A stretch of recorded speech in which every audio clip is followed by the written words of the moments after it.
Welcome to real GK analysis YouTube channel. हमारे इस नई वीडियो में आप सभी का स्वागत है। साथियों, आज की वीडियो में हम देखने वाले हैं आईटीबीपी स्ट्रेस काउंसलर के लिए साइकोलॉजी यानी मनोविज्ञान के टॉप 25 क्वेश्चंस, और ये हमारी क्लास 2 रहने वाली है। इसके पहले हम क्लास 1 अपलोड कर चुके हैं, तो उसको भी आप जाकर देख सकते हैं। तो इस वीडियो में साथियों हम टोटल 25 क्वेश्चंस डिस्कस करने वाले हैं, जो कि आपका स्ट्रेस काउंसलर एग्जाम में काम आएंगे। इसके अलावा साथियों ITBP animal transport, kennelman, dresser veterinary, pioneer, इन सभी वैकेंसीज के लिए भी हम लगातार वीडियो अपलोड कर रहे हैं, तो वो भी आप हमारे चैनल पर जाकर देख सकते हैं। इसलिए साथियों आप हमारे चैनल को सब्सक्राइब जरूर कर लें, क्योंकि डेली आपको आईटीबीपी के मॉडल पेपर यहाँ पर देखने को मिल रहे हैं। तो चलिए साथियों वीडियो शुरू करते हैं। जैसा साथियों मैंने आपको बताया कि हम क्लास 1 पहले ही अपलोड कर चुके हैं, तो आप एक बार जाकर क्लास 1 को भी जरूर देख सकते हैं, और क्लास 2 तो आज हम डिस्कस करने ही वाले हैं। इसके अलावा साथियों आपको इसका अगर पीडीएफ चाहिए, क्या चाहिए, अगर आपको इसका पीडीएफ चाहिए तो मेरे पास व्हाट्सएप ग्रुप और टेलीग्राम ग्रुप दोनों हैं। देख सकते हैं यहाँ पर आप रियल जी के ऑफिशियल, तो वहां पर आप जाकर उनके दोनों के पीडीएफ भी डाउनलोड कर सकते हैं।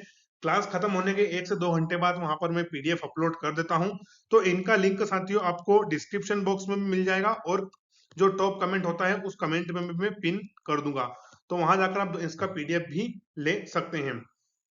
बाकी आप चैनल पर पहली बार आए हैं तो प्लीज हमें सब्सक्राइब करें, और वीडियो अगर आपको अच्छा लगे तो लाइक करें, कमेंट करें, साथ ही इसको शेयर भी जरूर करना है, क्योंकि व्यूज कम आ रहे हैं। अगर व्यूज अच्छा आएंगे तो मैं फिर आपके लिए और ऐसे ही वीडियो लेकर आता रहूंगा।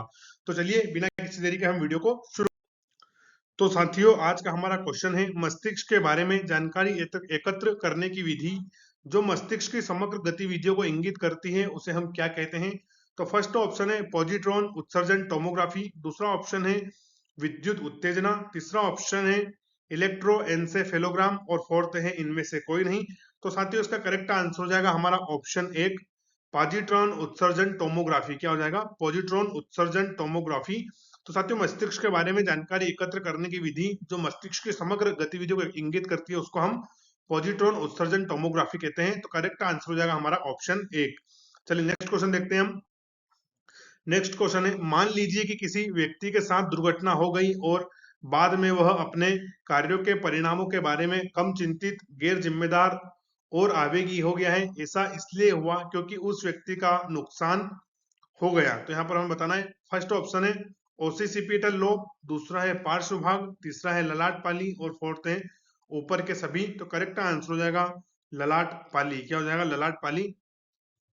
यानी तो किसी व्यक्ति के साथ दुर्घटना हो गई है और जो उसका ललाट पाली यानी उसका जो ब्रेन है वो काम करना बंद हो गया है, तो बाद में अपने कार्यों और परिणामों के बारे में कम चिंतित रहेगा।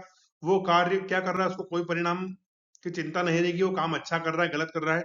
गैर जिम्मेदार हो जाएगा यानी कि उस पर कोई रिस्पॉन्सिबिलिटी नहीं लेगा, और आवेगी यानी कि उत्तेजित गुस्सेल हो जाएगा। ऐसा इसलिए हो क्योंकि उस व्यक्ति का नुकसान क्या हो गया, जो उसका मस्तिष्क ब्रेन है, ललाट पाली है, वो दुर्घटना का शिकार हो गई है। तो ऑप्शन तीसरा यहाँ पर बिल्कुल हमारा करेक्ट आंसर रहने वाला है।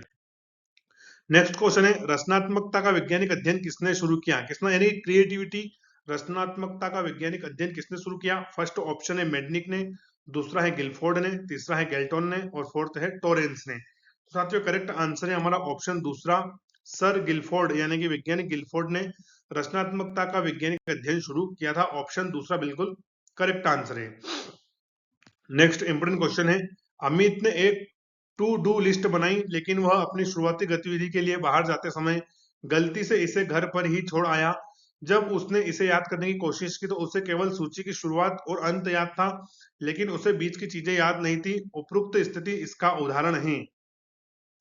फर्स्ट ऑप्शन है फ्लैश बल्ब मेमोरी, दूसरा है क्रमिक स्थिति प्रभाव, तीसरा है एनाकोडिंग विशिष्टता प्रभाव, और फोर्थ है इनमें से कोई नहीं। साथियों करेक्ट आंसर है हमारा ऑप्शन दूसरा, क्रमिक स्थिति प्रभाव। क्या है? क्रमिक स्थिति प्रभाव बिल्कुल करेक्ट आंसर यहाँ पर हो जाएगा। चलिए नेक्स्ट क्वेश्चन देखते हैं। नेक्स्ट क्वेश्चन है सीरियल पोजीशन प्रभाव किससे गढ़ा है? क्या प्रश्न कि सीरियल पोजीशन प्रभाव शब्द किसने गढ़ा? फर्स्ट ऑप्शन है हरमन एबिंगहॉस, दूसरा है सिगमंड फ्रायड, तीसरा ऑप्शन है विल्हम वुडंट, और फोर्थ ऑप्शन है सिगमंड फ्रायड। साथियों करेक्ट आंसर हो जाएगा हमारा ऑप्शन पहला, हरमन एबिंगहास। क्या है? हरमन एबिंगहास, जिन्होंने सीरियल पोजीशन प्रभाव शब्द का आविष्कार किया है, इसको बनाया है। तो कौन हो जाएंगे? साइंटिस्ट हो जाएंगे हरमन एबिंगसन। ऑप्शन एक बिल्कुल करेक्ट आंसर है। नेक्स्ट क्वेश्चन है हमारा, मान लीजिए आप किसी कमरे में प्रवेश करते हैं और पहली बार कमरे में प्रवेश करते ही आपको एक घिनौनी गंध महसूस होती है, लेकिन जब आप कुछ देर वहां रहते हैं तो आपको गंध महसूस नहीं होती, यह क्या दर्शाता है?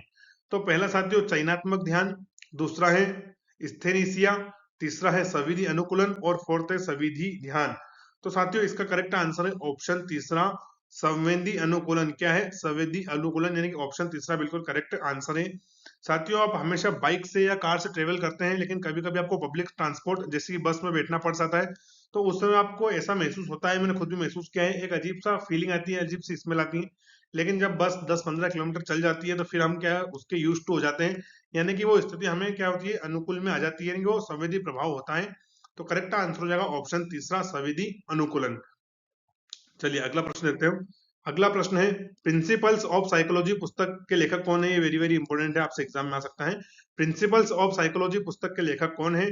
तो फर्स्ट ऑप्शन है चार्ल्स डार्विन, दूसरा है ऑप्शन हमारा सिगमंड फ्रायड, तीसरा है विलियम जेम्स और फोर्थ है विलियम वुडंट। क्या है? William wouldn't. तो साथियों करेक्ट आंसर है विलियम जेम्स, ऑप्शन तीसरा बिल्कुल करेक्ट आंसर है। प्रिंसिपल ऑफ साइकोलॉजी बुक के राइटर कौन है? वो है हमारे विलियम जेम्स। ये प्रश्न आपसे परीक्षा में पूछ सकते हैं, तो इसको आप जरूर याद रखें, विलियम जेम्स, इन्होंने प्रिंसिपल ऑफ साइकोलॉजी पुस्तक लिखी है। चलिए नेक्स्ट क्वेश्चन देखते हैं हम। किसी कविता को याद करने के लिए निम्नलिखित में से किस विधि का उपयोग किया जाता है? यानी किसी पोयम को याद करने के लिए हम कौन सी विधि का उपयोग करते हैं? तो पहला है क्रमिक स्मरण, दूसरा है वाक्य विन्यास संबंधी याद, तीसरा है वितरित अभ्यास और फोर्थ है इनमें से कोई नहीं। तो साथियों करेक्ट आंसर हो जाएगा वितरित अभ्यास, यानी कि डिस्ट्रीब्यूटेड प्रैक्टिस। तो क्या होता है साथियों कि कविता के हम पहली 4 पंक्तियां याद करेंगे, फिर दूसरी 4 पंक्तियां, फिर तीसरी, इस प्रकार से। तो किसी कविता को याद करने के लिए निम्नलिखित में से किस विधि का उपयोग किया जाता है? तो वितरित अभ्यास, यानी कि डिस्ट्रीब्यूटेड अभ्यास का हम उपयोग करते हैं, जिससे हमें लंबे समय तक याद रहती है। तो ऑप्शन तीसरा बिल्कुल यहाँ पर करेक्ट आंसर हो जाएगा। नेक्स्ट क्वेश्चन है हमारा, वह कार्य जिसमें लोग बिना किसी कारण मकसद या हम कह सकते हैं कि व्यक्तिगत हित के किसी की मदद करते हैं, उसे क्या कहते हैं? फिर से मैं प्रश्न रिपीट कर दूं कि वह कार्य जिसमें लोग बिना किसी कारण मकसद या हम कह सकते हैं कि बिना व्यक्तिगत हित के किसी की मदद करते हैं, तो उसे क्या कहते हैं? तो फर्स्ट ऑप्शन है हमारा पोषण, दूसरा है सामाजिक दायित्व, तीसरा है प्रो सोशल व्यवहार और फोर है इनमें से कोई नहीं। तो साथियों करेक्ट आंसर हो जाएगा इसका प्रो सोशल व्यवहार, वो उस व्यक्ति का क्या है प्रो सोशल व्यवहार है। तो ऑप्शन तीसरा बिल्कुल करेक्ट आंसर हो जाएगा। जैसे कि हमारे गांव में एक व्यक्ति है, गांव में कुछ भी काम होता है तो व्यक्ति तुरंत आगे आ जाते हैं, वो चाहे वृक्षारोपण का काम हो, चाहे गांव में बिजली व्यवस्था ठीक करनी हो, निःशुल्क और बिना किसी कारण मकसद के वो ऐसा काम करते हैं। तो उन्हें कौन सा व्यवहार है? वो है उनका प्रो सोशल व्यवहार। आप कहीं बाइक से जा रहे हैं और कहीं दुर्घटना हो गई, आपने रुककर 100 नंबर पर या 108 नंबर पर एम्बुलेंस या पुलिस को कॉल कर दिया, और जो जो दुर्घटना में व्यक्ति हुआ उसकी मदद कर दी, तो वो क्या है आपका प्रो सोशल व्यवहार है। लेकिन इसके ऑलरेडी बहुत सारे लोग होते हैं जो किसी व्यक्ति को दुर्घटना में पड़ा देखकर चले जाते हैं। तो करेक्ट आंसर हो जाएगा हमारा ऑप्शन तीसरा प्रो सोशल व्यवहार। चलिए अगला प्रश्न देखते हैं हम। यदि कोई विद्यार्थी आनंद और रुचि के साथ कठिन अध्ययन और अभ्यास करता है तो उसे क्या कहते हैं? क्या है प्रश्न कि यदि कोई विद्यार्थी आनंद और रुचि के साथ कठिन अध्ययन और अभ्यास करता है तो उसे क्या कहते हैं? पहला है संज्ञानात्मक जुड़ाव, दूसरा है स्वस्थ समायोजन, तीसरा है व्यवहारिक जुड़ाव और फोर्थ है भावनात्मक जुड़ाव। तो साथियों करेक्ट आंसर हो जाएगा भावनात्मक जुड़ाव। क्या है इसका? ये भावनात्मक जुड़ाव है। कोई विद्यार्थी आनंद और रुचि के साथ कठिन अध्ययन और अभ्यास करता है तो वो क्या है उसका भावनात्मक जुड़ाव है। यानी कि मान लो आपका टारगेट आईटीबीपी स्ट्रेस काउंसलर है, तो इसको आप क्या कर रहे हैं कठिन अभ्यास का दिन रात प्रैक्टिस कर रहे हैं, क्वेश्चंस नहीं मिल रहे फिर भी तलाश रहे हैं और लगातार पढ़ते जा रहे हैं, फिजिकल भी कर रहे हैं। तो साथियों आप क्या कर रहे हैं, क्योंकि आपको जो आईटीबीपी की पोस्ट निकली है स्ट्रेस काउंसलर की, इसके साथ आपका क्या हो गया भावनात्मक जुड़ाव हो गया है कि कहीं ना कहीं आपको ये गेन करनी है, तो इसलिए आप क्या कर रहे हैं कठिन मेहनत किए जा रहे हैं। तो ऑप्शन 4 बिल्कुल हमारा यहाँ पर करेक्ट आंसर हो जाएगा।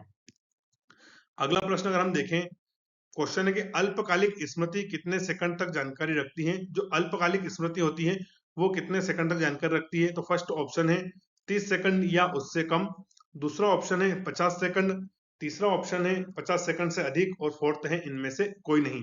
करेक्ट आंसर हो जाएगा 30 सेकंड या उससे कम। तो जो साथियों जो अल्पकालिक स्मृति होती है वो कितने सेकंड तक की जानकारी रखती है?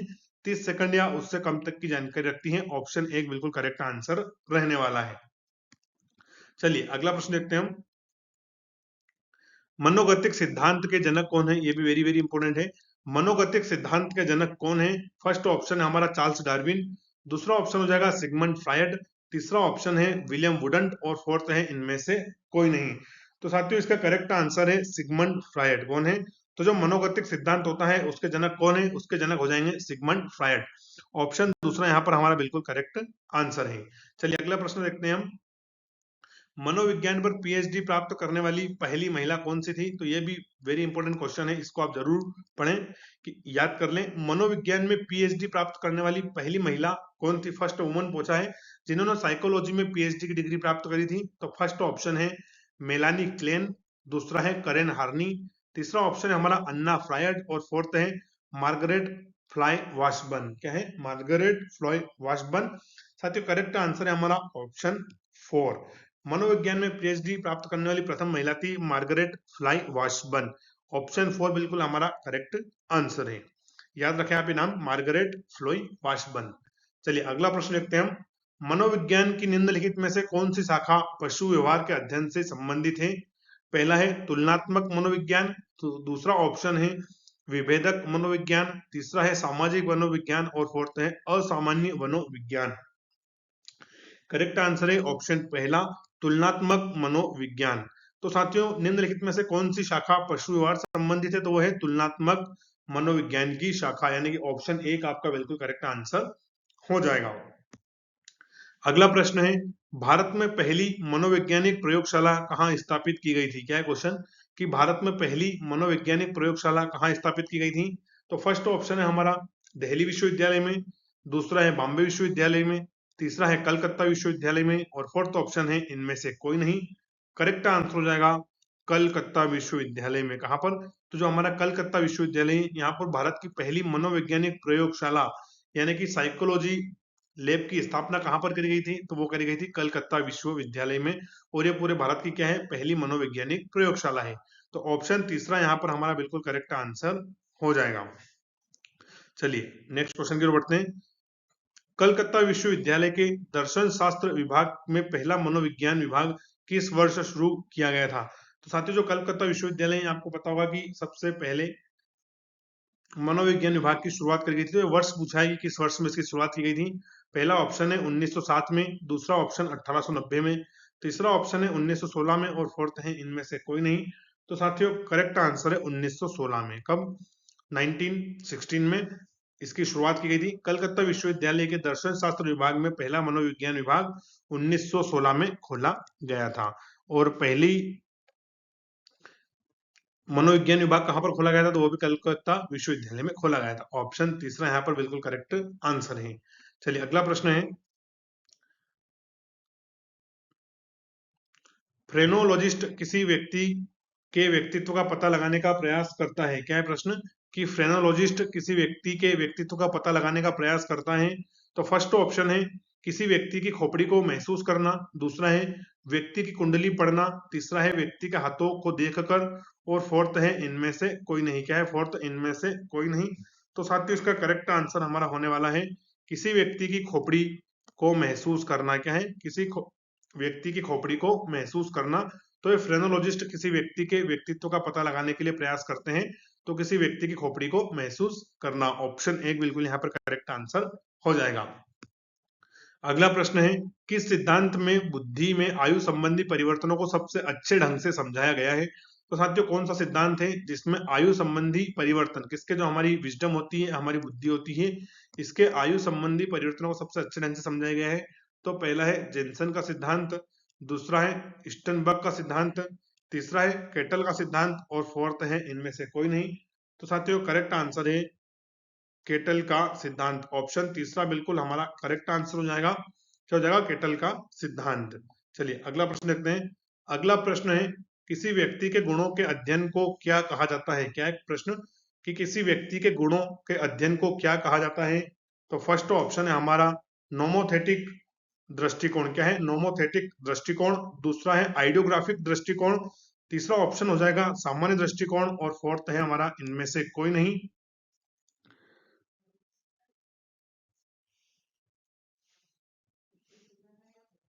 तो साथियों हमारा इसका करेक्ट आंसर हो जाएगा आइडियोग्राफिक दृष्टिकोण। क्या हो जाएगा? आइडियोग्राफिक दृष्टिकोण। किसी व्यक्ति के गुणों के अध्ययन को क्या कहा जाता है? तो उसको आइडियोग्राफिक दृष्टिकोण कहा जाता है। ऑप्शन दूसरा बिल्कुल करेक्ट आंसर हमारा यहाँ हो जाएगा। अगला इंपोर्टेंट क्वेश्चन हमारा वेरी वेरी इंपोर्टेंट, व्यक्तिगत मनोविज्ञान यानी कि पर्सनल साइकोलॉजी के संस्थापक कौन है? तो who was father of psychology, मनोविज्ञान यानी कि पर्सनल साइकोलॉजी? तो साथियों फर्स्ट ऑप्शन है हमारा अल्फ्रेड एडलर, दूसरा है अल्फ्रेड बिने, तीसरा है डेविड हल और फोर्थ है इनमें से कोई नहीं। तो साथियों करेक्ट आंसर है इसका अल्फ्रेड एडलर। तो साथियों जो पर्सनल साइकोलॉजी है यानी कि व्यक्तिगत मनोविज्ञान है, इसके संस्थापक कौन है? तो वो है अल्फ्रेड एडलर। ऑप्शन एक बिल्कुल करेक्ट आंसर यहाँ हो जाएगा। नेक्स्ट इंपोर्टेंट क्वेश्चन है, निम्नलिखित में से कौन सा प्रत्यक्ष व्यवहार है? क्या है कि निम्नलिखित में से कौन सा प्रत्यक्ष व्यवहार है? पहला ऑप्शन हर काम करो, दूसरा ऑप्शन व्यक्ति वही करता है जो वह महसूस करता है, तीसरा ऑप्शन व्यक्ति वही करता है जो वह देखता है, और फोर्थ है इनमें से कोई नहीं। तो साथियों इसका करेक्ट आंसर है हमारा ऑप्शन तीसरा, कि व्यक्ति वही करता है जो वह देखता है। तो निम्नलिखित में से कौन सा प्रत्यक्ष व्यवहार है? तो ऑप्शन थर्ड, व्यक्ति वही करता है जो वह देखता है। अगला प्रश्न है, निम्नलिखित में से कौन सी सिजोफ्रेनिया का लक्षण है? क्या है कि निम्नलिखित में से कौन सा सिजोफ्रेनिया के लक्षण है? तो पहला है हमारा चक्कर आना, दूसरा है बहरापन, तीसरा है मतिभ्रम और फोर्थ है ऊपर के सभी। करेक्ट आंसर है मतिभ्रम और भ्रांति। क्या है? मतिभ्रम और भ्रांति, ये किसके लक्षण है? तो सिजोफ्रेनिया के लक्षण है। तो ऑप्शन तीसरा बिल्कुल यहाँ पर हमारा करेक्ट आंसर हो जाएगा। अगला प्रश्न देखते हैं, बुद्धि का एकल कारक सिद्धांत किसके द्वारा दिया गया था? क्या है क्वेश्चन कि बुद्धि का एकल कारक सिद्धांत किसके द्वारा दिया गया था? पहला ऑप्शन है अल्फ्रेड एडलर, दूसरा है अल्फ्रेड बिने, तीसरा है डेविड हल और फोर्थ है इनमें से कोई नहीं। तो साथियों इसका करेक्ट आंसर है अल्फ्रेड बिने। क्या है? अल्फ्रेड बिने। तो बुद्धि का एकल कारक सिद्धांत किसके द्वारा दिया गया था? तो अल्फ्रेड बिने के द्वारा दिया गया था। ऑप्शन दूसरा बिल्कुल हमारा यहाँ करेक्ट आंसर हो जाएगा। नेक्स्ट इंपोर्टेंट क्वेश्चन है हमारा, तनाव की भावना को जाना जाता है? क्या है प्रश्न कि तनाव की भावना को जाना जाता है? फर्स्ट ऑप्शन है चिंता, दूसरा है अवसाद, तीसरा है घबराहट और फोर्थ है इनमें से कोई नहीं। करेक्ट आंसर हो जाएगा ऑप्शन एक, चिंता यानी कि एंजाइटी। क्या होता है? एंजाइटी। एंजाइटी।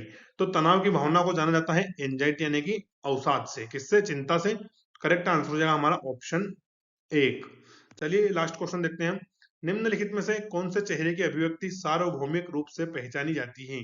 क्या है प्रश्न कि निम्नलिखित में से कौन से चेहरे की अभिव्यक्ति सार्वभौमिक रूप से पहचानी जाती है? फर्स्ट ऑप्शन है उठी हुई भौहें, दूसरा है सिकुड़े हुए होठ, तीसरा ऑप्शन है मुस्कुराते हुए और फोर्थ है इनमें से कोई नहीं। तो करेक्ट आंसर रहेगा मुस्कुराते हुए। क्या रहेगा? मुस्कुराते हुए, यानी ऑप्शन तीसरा बिल्कुल हमारा करेक्ट आंसर हो जाएगा।